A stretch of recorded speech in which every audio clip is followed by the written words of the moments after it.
161. You are implementing data protection by design and in accordance with GDPR requirements. As part of design reviews, you are told that you need to manage the encryption key for a solution that includes workloads for Compute Engine, Google Kubernetes Engine, cloud storage, BigQuery and pub/sub. Which option should you choose for this implementation?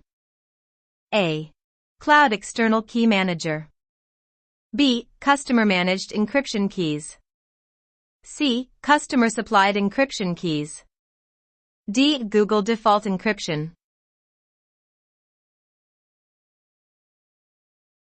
The correct answer is B.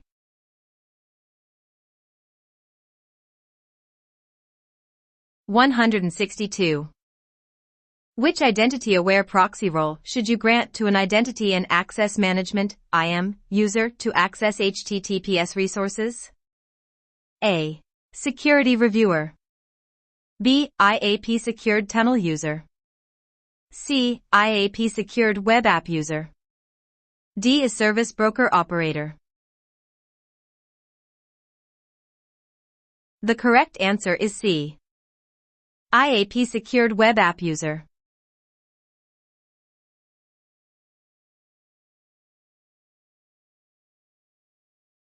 163. You need to audit the network segmentation for your Google Cloud footprint. You currently operate production and non-production infrastructure as a service (IaaS) environments. All your VM instances are deployed without any service account customization. After observing the traffic in your custom network, you notice that all instances can communicate freely despite tag-based VPC firewall rules in place to segment traffic properly with a priority of 1000. What are the most likely reasons for this behavior? A. All VM instances are missing the respective network tags. B. All VM instances are residing in the same network subnet. C. All VM instances are configured with the same network route. D. A VPC firewall rule is allowing traffic between source/targets based on the same service account with priority 999. E.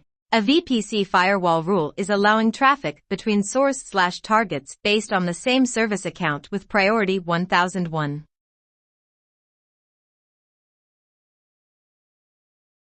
The correct answer is A and D.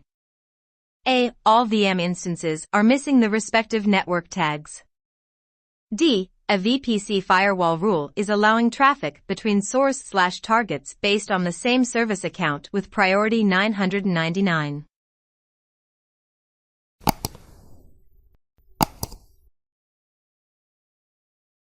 (164). You are creating a new infrastructure CI/CD pipeline to deploy hundreds of ephemeral projects in your Google Cloud organization to enable your users to interact with Google Cloud. You want to restrict the use of the default networks in your organization while following Google recommended best practices. What should you do? A. Enable the organization policy constraint at the organization level. B. Create a cron job to trigger a daily cloud function to automatically delete all default networks for each project. C. Grant your users the IAM owner role at the organization level. Create a VPC service controls perimeter around the project that restricts the compute.googleapis.com API. D. Only allow your users to use your CI/CD pipeline with a predefined set of infrastructure templates they can deploy to skip the creation of the default networks.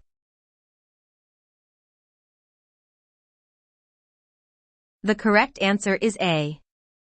Enable the organization policy constraint at the organization level. 165. You are a security administrator at your company and are responsible for managing access controls, identification, authentication, and authorization on Google Cloud. Which Google recommended best practices should you follow when configuring authentication and authorization? Choose 2. A. Use Google Default Encryption. B. Manually add users to Google Cloud.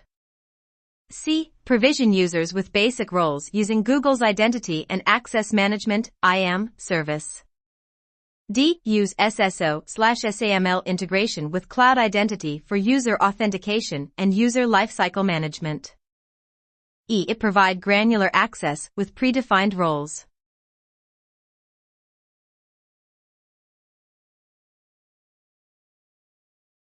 The correct answer is D and E. D. Use SSO/SAML integration with Cloud Identity for user authentication and user lifecycle management. E. Provide granular access with predefined roles.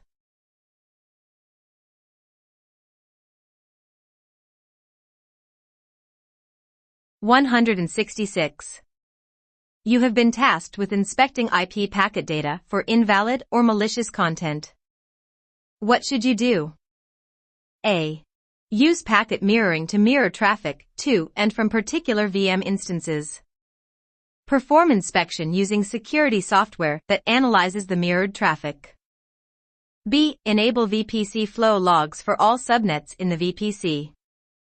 Perform inspection on the flow logs data using cloud logging. C. Configure the Fluent agent on each VM instance within the VPC. Perform inspection on the log data using cloud logging.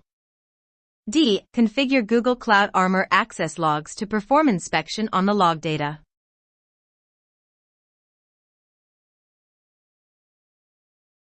The correct answer is A.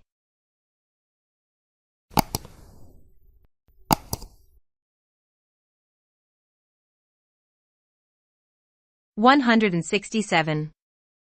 You have the following resource hierarchy.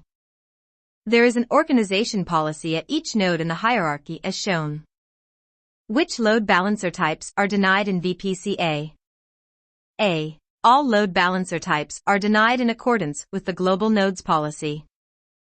B. Internal_TCP_UDP, internal_HTTP_HTTPS is denied in accordance with the folders policy.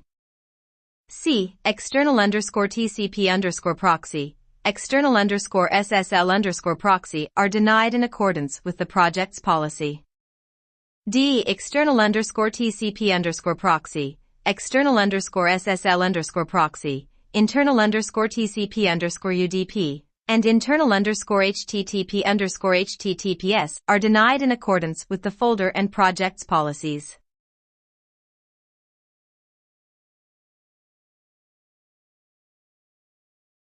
The correct answer is A. A. All load balancer types are denied in accordance with the global nodes policy.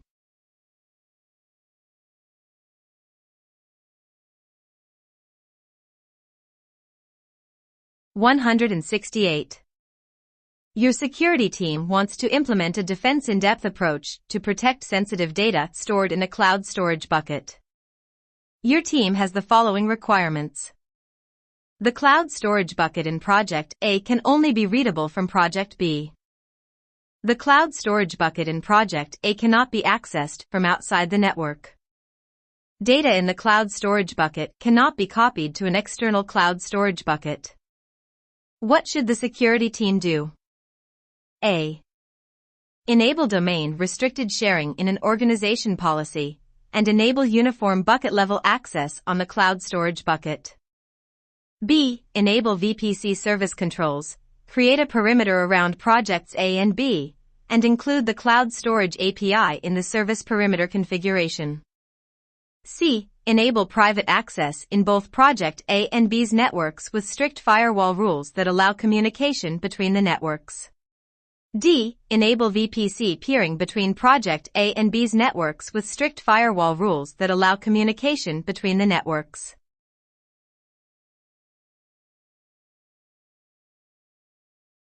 The correct answer is B. Enable VPC service controls, create a perimeter around Projects A and B, and include the cloud storage API in the service perimeter configuration.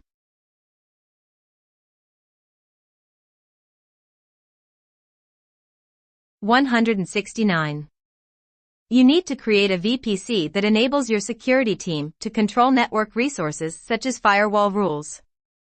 How should you configure the network to allow for separation of duties for network resources? A. Set up multiple VPC networks and set up multi-NIC virtual appliances to connect the networks. B. Set up VPC network peering and allow developers to peer their network with a shared VPC. C. Set up a VPC in a project. Assign the compute network admin role to the security team, and assign the compute admin role to the developers. D. Set up a shared VPC where the security team manages the firewall rules, and share the network with developers via service projects.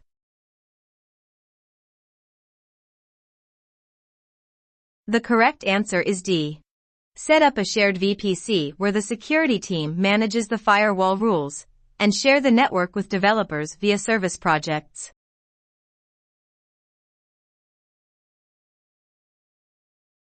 (170). You are onboarding new users into Cloud Identity and discover that some users have created consumer user accounts using the corporate domain name. How should you manage these consumer user accounts with Cloud Identity? A. Use Google Cloud Directory Sync to convert the unmanaged user accounts. B. Create a new managed user account for each consumer user account. C. Use the transfer tool for unmanaged user accounts. D. Configure single sign-on using a customer's third-party provider. The correct answer is C. Use the transfer tool for unmanaged user accounts.